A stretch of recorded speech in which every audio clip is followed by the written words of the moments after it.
I had a lot of, like, I think every time that we sit down to watch a NASCAR race, we put a lot of things on our bingo card. Guys dooring each other, maybe a left hook, right hook somebody into the wall. You never know what you're going to see.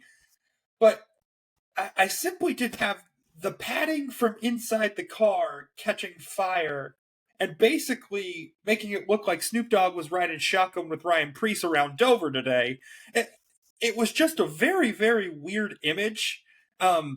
And ultimately, from a driver safety standpoint, you're just like, oh my gosh, like, is he going to be all right? Like, is he okay? And ultimately, they made the decision to kind of bring it into the garage, let it cool off and stuff like that. Very interesting, Bob, because, you pointed it out to me, but the interview with Bob Pockris afterwards, to where, Ryan Preece was really trying hard not to throw anybody under the bus, whether that be his team or, the next gen car like NASCAR. So I don't really know where this issue stems from, but it does feel like one of those issues that it's like, how were we ever going to know that the padding on the inside of the car could catch fire until it does? But it is certainly an interesting issue to have. Interesting only if you're not Ryan Preece, I guess. I know, though, if I could have seen a live camera on Kevin Harvick in that broadcast, just shaking his head probably, because the flashbacks he's had, what was his quote, the crappy ass parts a few years ago where he has had his car catch fire, basically.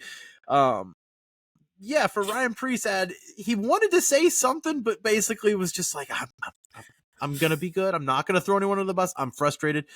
But, that radio coming in, like, 50 laps in, basically going like, guys, I am breathing in smoke for 40, 50 laps here. Like, we got to figure out something there.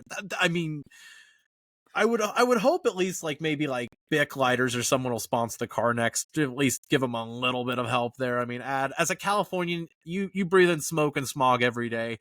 I'm sure it can't be good for the lungs in Ryan Preece. But, I mean, that was quite a sight to see early on in the race. And especially, like I said, you had a couple years ago where the next-gen car was known for having some faulty parts and catching fire a little bit easier.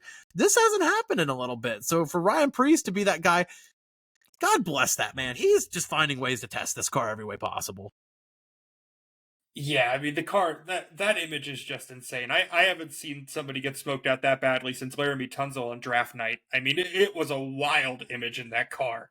So, Bob, I would like to say that was the most wild thing that happened to a Ford car all day, but then Todd Gilliland decided to enter the chat.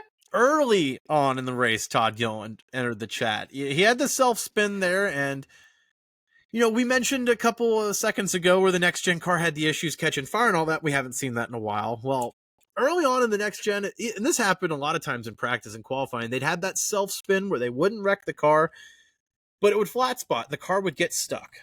And it would have to get towed or pushed back to pit road. It would take, laps, and the car would, be 3 or 4 laps down. It would ruin the race for someone on a self-spin that should be nothing.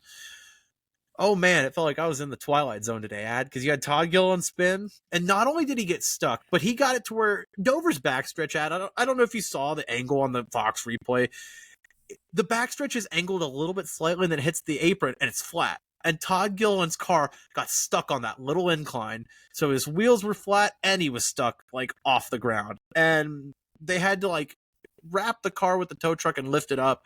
And I don't know, there was concerns that they damaged the car, but ultimately, he was 5 to 10 laps down immediately after that.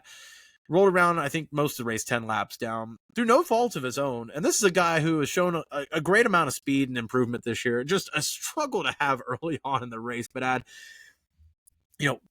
we kind of were talking today, and this is the 3rd year of the next-gen car. And all these little mistakes are still showing their ugly heads every now and then. I mean, goodness gracious.